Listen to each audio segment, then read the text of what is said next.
Greetings, good people. Welcome to Who Knows It's Just Life, the podcast. I'm your host, Kyle. Thank you for fitting me into your day today. Today's episode is called On Choosing Violence. Yes, we're going to be talking about Will Smith and Chris Rock. We're going to be talking about Russia's war in Ukraine. But we're also going to be talking about just the global conversation on violence and what I think is a gross hypocrisy in how we talk about violence. We have a certain opinion about violence when it's individuals. And this is kind of a perfect time to talk about it because we had the whole Will Smith and Chris Rock incident at the Oscars, which everybody had tons of opinions about. But we also have this war brewing on. We also have a civil war of sorts in Ethiopia that's been going on for longer, and nobody's been talking about that. And it has had more casualties than what's going on in Ukraine right now. Not to say that what's going on in Ukraine is correct, but I'm just saying that the way we react to violence is very, very different. It's very political. And so I just wanted to kind of talk about just on choosing violence in general as a topic. First, though, I'll give some updates. April. I had a birthday in April. My mom had a birthday in April. So happy birthday to my mom. I love you and I appreciate you. And yeah, it's also actually crazy that it's been almost a year since, I guess it's been a year since the episode with my dad and almost a year since the episode with my mom. So it's just wild that it's been a year since then already. For my birthday, was cool. My sister actually got me 2 books, one of which is After Jackie, 15 Pioneers Who Helped Change the Face of Baseball. So everybody knows Jackie Robinson broke the color barrier in April 15th, 1947. But what I had known this and I forgot about it, but Larry Doby broke the color barrier that same year with the Cleveland Indians. Now we're calling them the Cleveland Guardians, of course. But it's a really good book. It basically talks about the first black player for each of the other 15 teams in Major League Baseball. Of course, there were only 16 at the time. So yeah, it's really cool. What didn't shock me, knowing about Boston, being Boston, which is to say racist and has several issues. The Red Sox were the last team to integrate, which did not surprise me. However, the current Atlanta Braves were in Boston at that time. They were the Boston Braves. They were, I think, the 4th or 5th team to integrate. So Boston as a whole did integrate. At least one of the teams did. Anyway, so this book is great. There's a chapter per athlete, which is cool. So it's easy to just kind of pick it up and read one chapter at a time. But I sat down with it and I read 3 or 4 of them right away, back to back. It was really a great, easy read. I love reading about baseball anyway. She also got me The Bonafide Legend of Cool Papa Bell, this is by Lonnie Wheeler. Cool Papa Bell is one of the best well-known athletes in Negro League Baseball history, known for his speed, his slap hitting, stuff like that. He just was a character. I have a very brief understanding of him, but I just know that he's a guy that was a phenomenal player. So anyway, this book will be great to read as well. Haven't started that one yet, but overall, appreciate the gifts and the celebration for the birthday. It's just a blessing to be able to experience another year around the globe. So yeah. I guess a couple of other updates. So unfortunately, Jazz Lewis dropped out of the congressional race after he announced that there were some other big names that got in there, Ivy and Donna Edwards, who had been in that. I know Edwards had that seat years ago. So I think the financing was also rough. I mean, I know when I talked to him when Avery and I did the canvassing with him, he was just talking about how just nuts it is, the financing part of it. So that's something that I'll probably talk about in a later episode in terms of just the gross amount of money that needs to go into a political campaign. But I'm proud of him for doing what he did, and I'm proud of him for continuing to serve his district in Maryland. And I really do hope that he has an opportunity to run for Congress again. So yeah, that will be exciting when that time comes. Also, we saw the official vote and confirmation of Ketanji Brown Jackson to be the first Black woman to be in the Supreme Court. And that's an amazing and beautiful accomplishment. I'll talk about her in a little bit on the topic of, on choosing violence, because I think there's a very important comparison to be drawn when we look at what she had to go through. One other last update, my Uncle Sean is in is in Africa. He's been in Ethiopia. He's been in Egypt, and most recently he's been in Kenya. And I had the opportunity to put him on the phone with myself and the kiddo, and he just happened to have like some bosas or whatever in some of the food, which in Kenya is similar to some of the Kenyan food is similar to Ethiopian food or whatever. So anyway, we were talking about that, and and so I was telling the kid, I was like, yeah, this food you get to, at least Nigerian food, you eat it with your hands. You get injera, the spongy bread, and you eat it with your hands and all that. And so like the next day I got some Ethiopian food from a local spot here that's been here for a while, and the kiddo loved it. I got the lentil sambosas, the chicken ones. He was like, he liked them both. I was like, this is great. He enjoyed. I think we got like fish tips or something like that. So it was good. I was very happy that he took to that cuisine so quickly, but I think it's probably because he didn't have to worry about using a fork, which I'm still working on getting his fork and knife skill set, to be, at a higher level. But yeah, this was fun, a fun experience for that. So that was dope. All right, violence. This episode should start off with Will Smith. I mean, that's what happened pretty recently. I know there became some exhaustion about the topic after a week or so, and I hear you, but I do still think that this is a topic that is relevant in this conversation. So the Oscars are an event that I don't watch, not because I am boycotting the Oscars. I just never was a fan of watching the award shows much at all, ever. So it's not much that it doesn't say anything that I wasn't watching live, but I did see the stuff on social media the next day, and I thought it was a joke. I was like, wait, what? Like Will Smith smacked Chris Rock? Like how, wait, is this real life kind of thing? And so I pulled it up, and obviously, everybody was sounding off on what happened and everything. When I heard the joke, I didn't get the joke because I am terrible with cultural references. I forgot about the movie G.I. Jane. Like I didn't get the joke. I thought it was a bad joke just because I didn't get it. But I didn't even, and I also didn't know that Jada Pinkett Smith had alopecia. Like I did not know that she had that at the time, and I only learned about that through this whole incident. So Chris Rock said he didn't know about that. I don't know if I believe him or not. I mean, famous people tend to know each other's business, but maybe they don't, and maybe they're not even that friends like that. I don't know. I have no idea if that's believable or not, whatever. I do think the joke is kind of in poor taste. I mean, especially from a brother who did a movie on black hair and all that. I just think that was probably not the best joke to make at the time.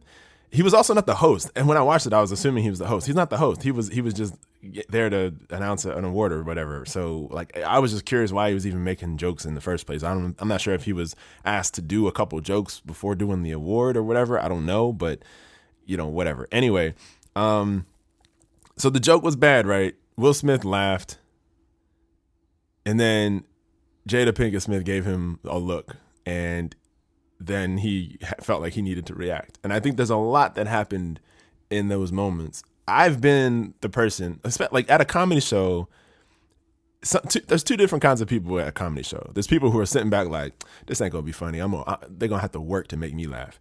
And then there's people who are like, I'm at a comedy show. I'm probably gonna laugh. And they kind of lean into laughing just because they're at a comedy show. And as that, I am that person. I'm the latter. I'm the person that's, generally going to give a polite laugh, even if like, oh, wait, it might take a couple seconds. I'm like, wait a minute, maybe that wasn't that funny.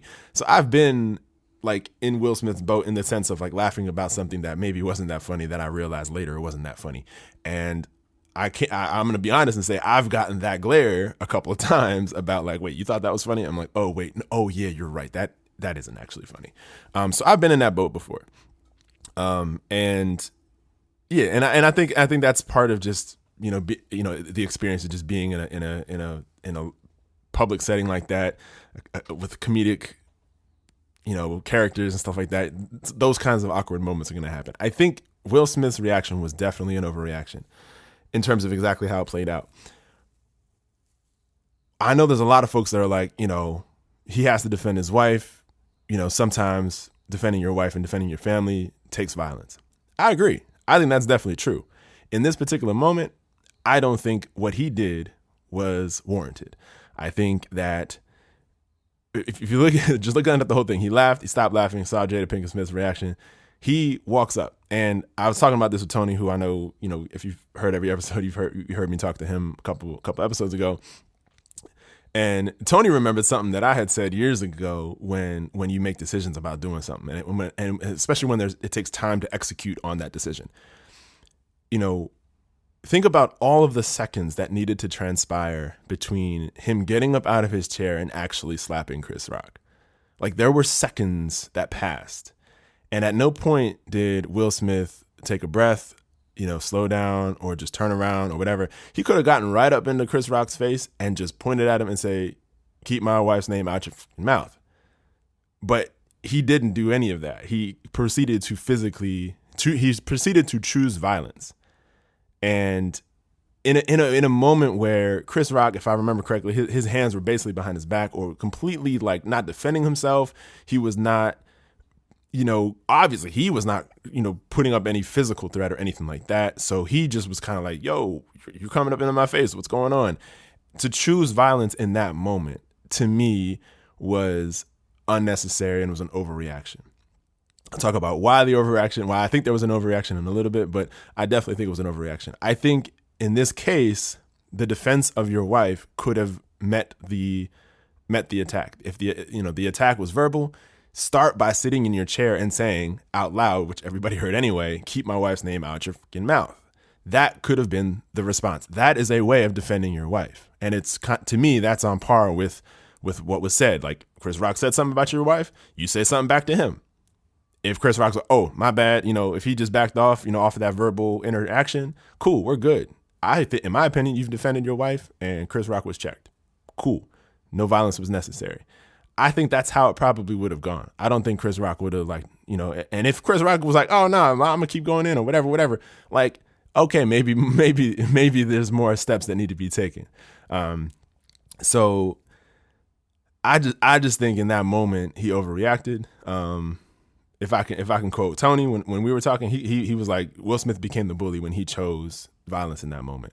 And yeah, I think that's fair. Like, optically, when you visually see that, I think that's definitely a fair assessment of what happened. And so in that moment, I don't think violence was necessary. A lot of people think that, hey, sometimes when you defend your wife against another man, sometimes you just need to do that. A lot of folks were talking about being sensitive about the environment.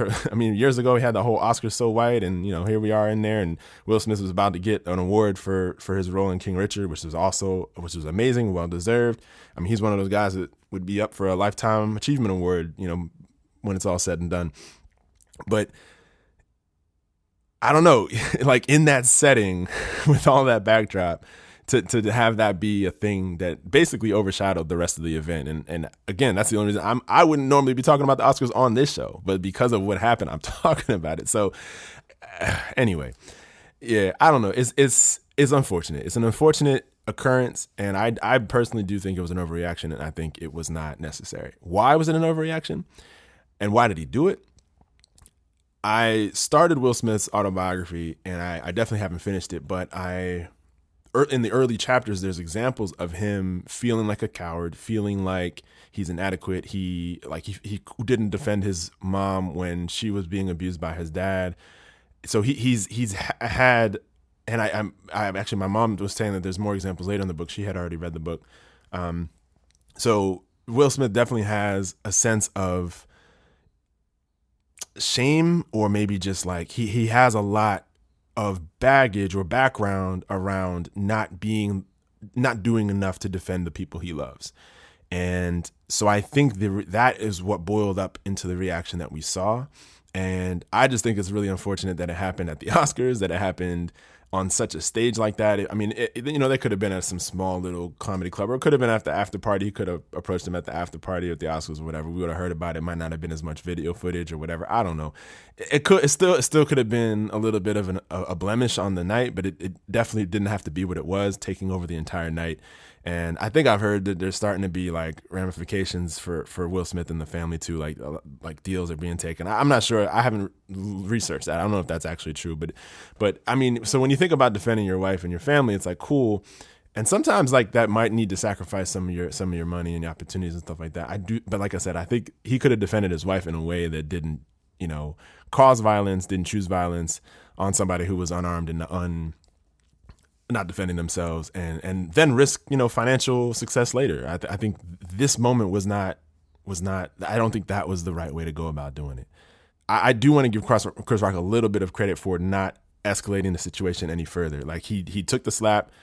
I saw one commenter that said like he didn't even rub it. He didn't even touch the cheek. He didn't rub it. He did nothing. He just wore it. And I mean, say a bad joke.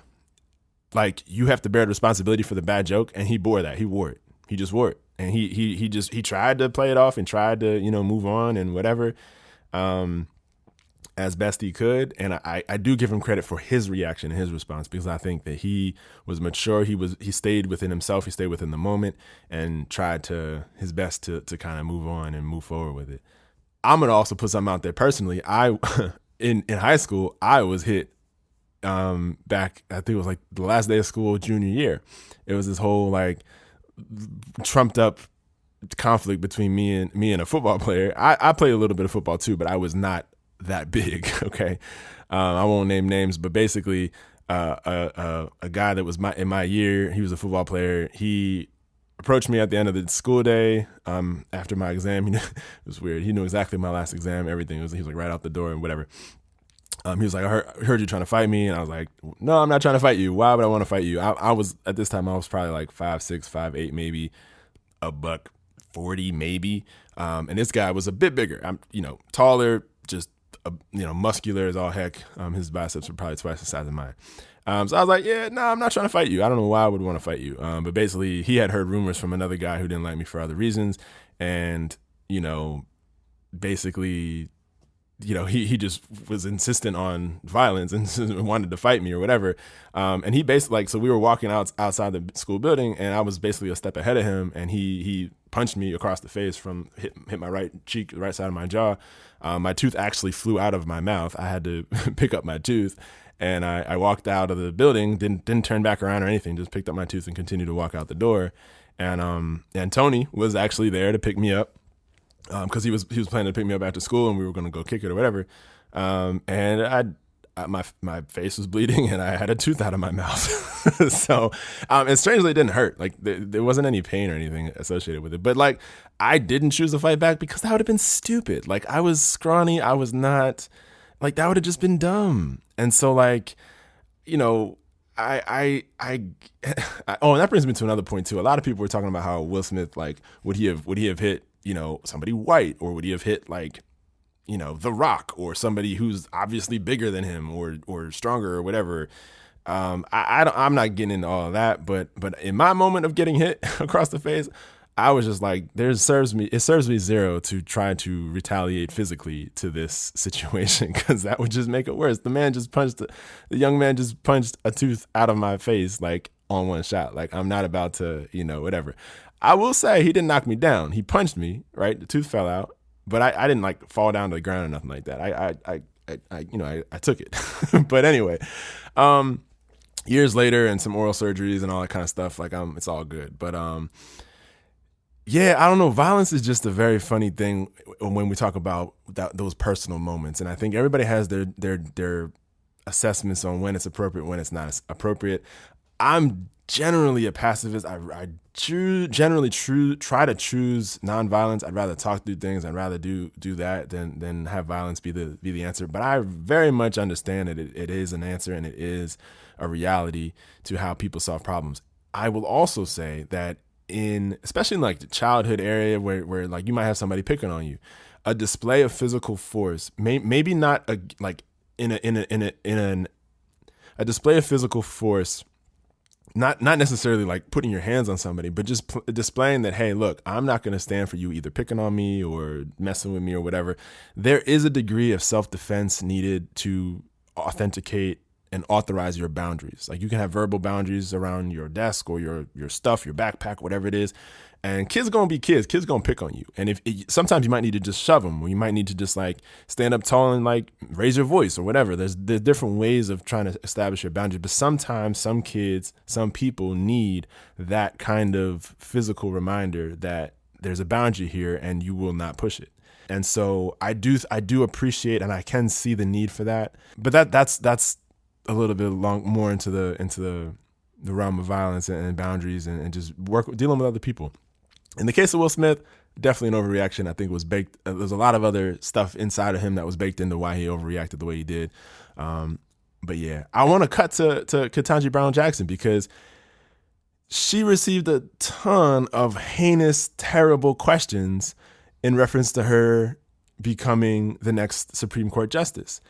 And just watching her face, I saw this one clip, this one, post on Instagram where it was showing all of her facial reactions and responses, which were of all kinds of feelings, whether it was frustration, annoyance, downright anger, just, I don't know, sadness, or I don't know. There were so many emotions that were in her her facial expressions as these questions were being asked of her. So we see all of these like facial responses to the questions that she's getting. And you know what she can't do? She can't choose violence. She can't choose violence. She can't even choose verbal violence. She can't even like call them out and drag them through whatever they need to be dragged through before they correct the way they are approaching her, right? So Amber Ruffin, who I love, she did a piece, a little snippet about, I can't remember exactly how she called it, but basically it was like, I think it was like, I'll take that one. And basically they herself and her staff, like they tapped themselves in to respond on Ketanji Brown Jackson's behalf, to respond more honestly and openly to some of the dumb questions she was getting, which was hilarious and it was well done. But it just spoke to the fact that Ketanji Brown Jackson could not respond and choose violence, even just verbally, right? And that's just, to me, that's just such a hypocritical, it's such a frustrating thing about this country, right? You have first of all, you have Kavanaugh, who's a justice, which is nuts, and he went through a little bit to get in there, and he still got in despite his rap sheet. You have Trump, who thankfully is not really present as much right now, at least not in what I'm seeing, but he very emotionally and very violently, in his words, would lash out to whoever, all kinds of stuff. He was just violent with his words every turn. But here, for a well-qualified, overqualified woman, black woman, to be, eventually chosen to be in the Supreme Court, she has to go through so much disrespect, so much, just flagrantly oppressive and offensive questioning. She can't do a Trump and just choose violence in her words or in her interactions. She can't do that. She can't do that because she's a black woman in this country. And it's just, to me, it was just really frustrating to see her have to go through that. I mean, it was just terrible. It really was just terrible. And, I remember there was another case where, this is some years ago, Adam Jones, who was a center fielder for the Baltimore Orioles, he was playing in Boston against the Red Sox. And there was an incident of, fans saying racist stuff to him or whatever. And that particular incident happened to be caught either on camera or something like that. And maybe they even threw something at him too. And he was like, look, I've been playing in Boston for a long time. That's not new. And it's just interesting that he's used to it. He wears it. It's just, it is what it is. And also he couldn't choose violence. Like he couldn't actually, in an interview, he couldn't visibly be angry about the situation. Like he couldn't do that because as a black man, you can't be angry. Then you're the angry black man. We don't have the freedom of the full range of human emotions. Right. So that to me is like really unfortunate and really, whatever. Now, granted, like there's a time and a place. There's healthy ways of being angry. There's healthy ways of like processing through that. But when I talk about self-defense in the schoolyard, when you're a kid, what Ketanji Brown Jackson went through, she should have had the right to defend herself. But she, on the stand that she was on, she could not do that. And to me, that is just a perfect picture of how jacked up this country is, how patriarchy, white supremacy, have this country set up so that she couldn't defend herself, even though it would have been perfectly moral and within her rights to defend herself. Anyway, so yeah, that to me, that's those two. So you got Will Smith who overreacted, and you got Ketanji Brown Jackson who had to not react. I mean, yeah, that to me, those are just two very interesting cases to look at. Okay, so zooming out to like global politics, right? You've got the war in Ukraine. Everybody's talking about the war in Ukraine. Everybody hates Russia. People have hated Russia anyway, but now they have extra reasons to hate Russia.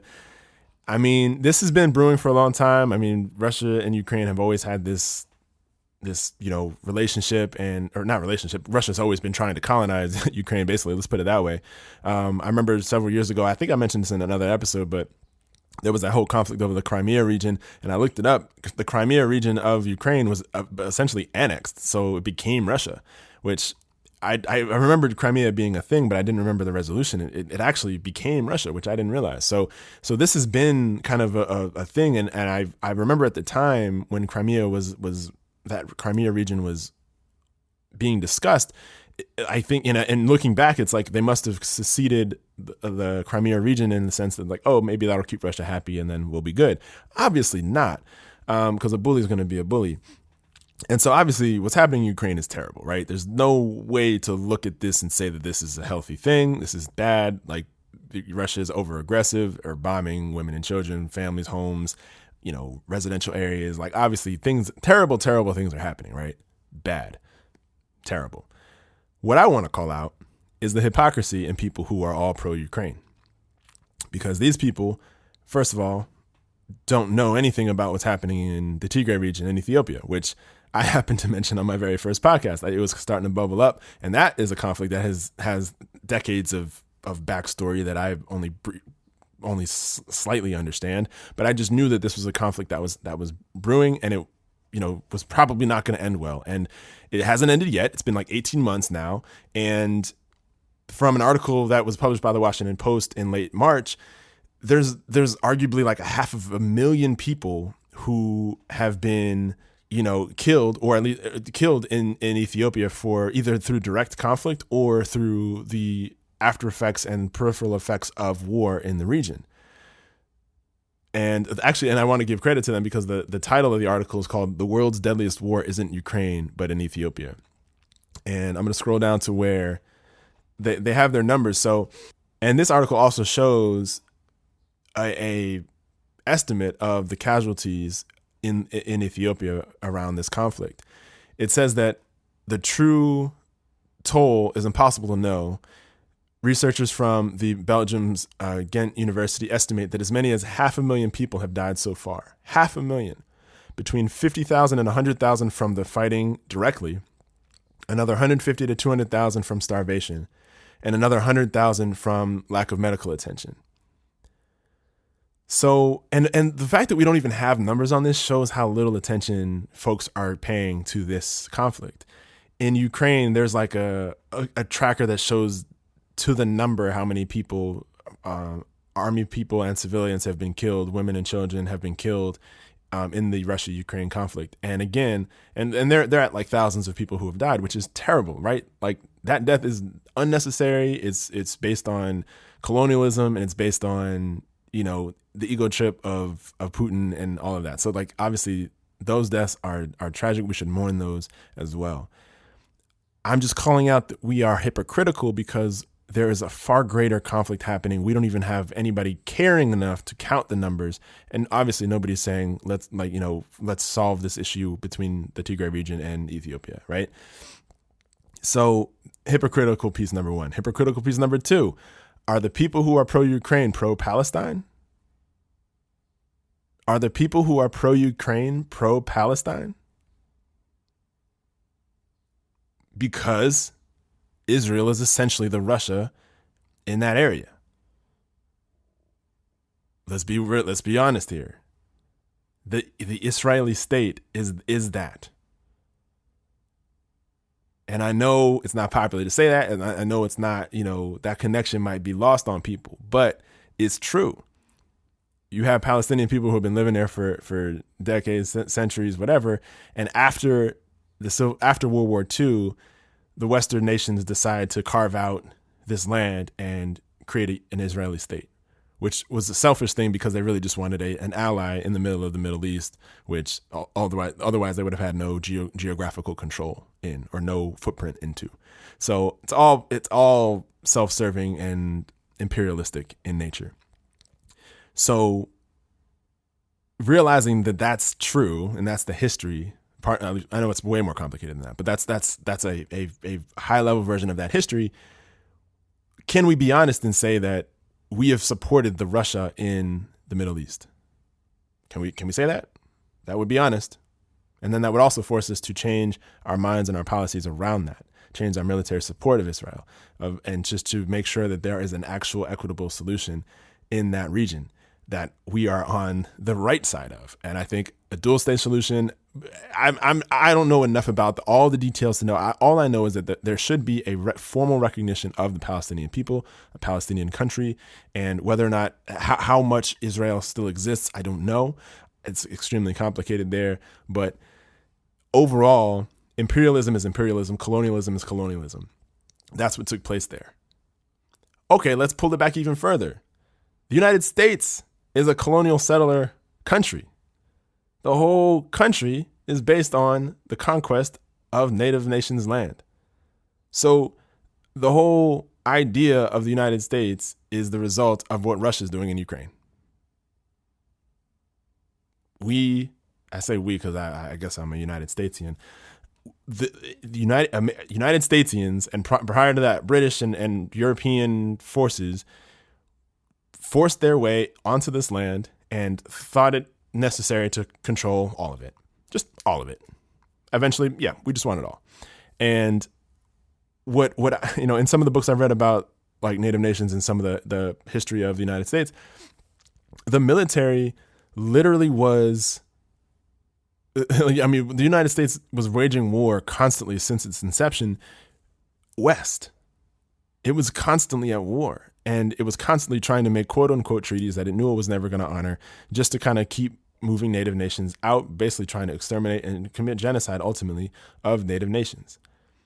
And that is the history of this country. This country is a colonial settler society. That's what it is. So I just want us to be really honest about how we feel about what Russia's doing, and then how we feel about issues like what's going on in Ethiopia, how we feel about the Israeli-Palestinian conflicts, but also how we look at ourselves. We have to look at ourselves and we have to be honest and realize that we are standing on a very bloody story here on this continent. I don't know what the answers are to all of this, but I think that dots aren't being connected when we look at this Ukraine-Russia conflict.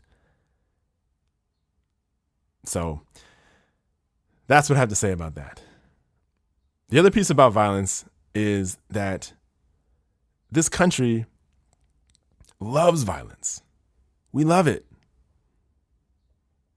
We choose violence all the time, and we have shows like I was looking up the most popular shows. I know Netflix and other streaming services are cutting into true network television, but the most popular network TV shows are like NCIS, which is about crime and whatever. You've got Yellowstone, which I hadn't heard of recently because I don't really pay attention to most TV stuff, but Yellowstone is a show that's like in its I think fourth season or something like that, and it's about a guy who owns a ranch and he's fighting against the native nation nearby, reservation people, developers, and it's violent, and he's like physically defending himself and his land, blah, blah, blah, blah, blah. Like, and that's one of the top shows in the country. You have like all the crime shows, Law and Order, all that kind of stuff. I mean, we love violence. We teach violence. The culture preaches violence over and over and over again. My kid had a phase where he liked army toys. He liked the military ranks, and he's an artist. He likes to draw things, so he liked to draw the different military rank uniforms and the stripes and the stars and all that kind of stuff, which was cool, like a little drawing exercise. But he was like into the military ranks and all that kind of stuff, which was cool to an extent. I mean, he was like, I don't know, 7, 6, I don't know, it was about a year ago, and I felt very uncomfortable about that because I have a very negative opinion about the military industrial complex as a whole. I understand that defense is necessary. I think I posted when January 6th happened last year. Like, we're not defending anything. We are an aggressive country, right? We are an imperialist, aggressive country, for the purposes of controlling money, resources, people, ideologies, and et cetera. We don't defend much of anything in terms of our own homeland, or else January 6th, 2021 would not have happened. But anyway, realizing that the military is not about true defense, it's about imperialism, I am very much anti the whatever $700, $800 billion that's going towards the military, because that money could be utilized for other things for us here at home, or it could be used more productively externally and in other parts of the world too. So anyway, having him like love that and be interested in that was awkward for me. I genuinely try to support him in whatever he's interested in, but that one I kind of struggled with. And for a bit, I bought him some toys, and he had the little military figurines, and he would set up little battles and stuff. And I maybe I shouldn't have encouraged it even that much, but he has moved on to other things now, which is cool. But it's just like, it's uncomfortable because of the history there, and violence is typically not. And I know for myself, my kid, we're pretty. I think we're generally passive people. We definitely don't like violence. Like, he doesn't like guns. He doesn't like doesn't like it in real life. I think, and obviously for obvious reasons, right? But it's just perpetuated in this society so much. I mean, movies and shows and everything. It's everywhere. And so I really think that this episode is about reflecting on violence in general, and just being honest with our own history, being honest with how we respond to the violence of others, how we don't allow violence from some, Black women defending themselves from heinous questions from white male and white female Republicans, all the way down to the shows we watch, the cartoons we watch. I mean, everything has violence in it, and a lot of times we justify it. I think there's just a lot of examples of hypocrisy when we really peel it all back. All right, y'all. That's this episode of Who Knows It's Just Life, the podcast. I appreciate you listening. Before I go, I'll say that the song I'm rocking to right now is Finesse by Pheelz featuring Buju. That song just goes. I don't even know exactly what it's about, but because I'm never really a lyrical person, so I like, just the vibes and the feel of music. That song definitely just is bumping through my soul right now. So that's my jam. Yeah, as I always say at the end of every episode, please let me know what you think about this one or any other episodes. If you have any ideas for future episodes, you can get at me on Instagram. I'm at RealDadult. That's RealDadult. I appreciate you for listening. Hope to catch you here next time. Until then, be safe, be well. Peace.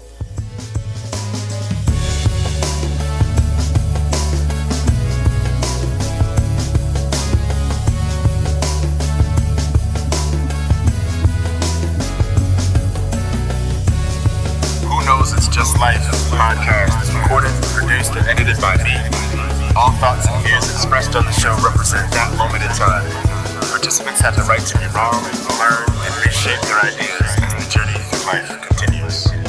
Please remember to like this episode. If you haven't already, subscribe to the show on YouTube, Spotify, or wherever you get your podcasts. And as always, thank you.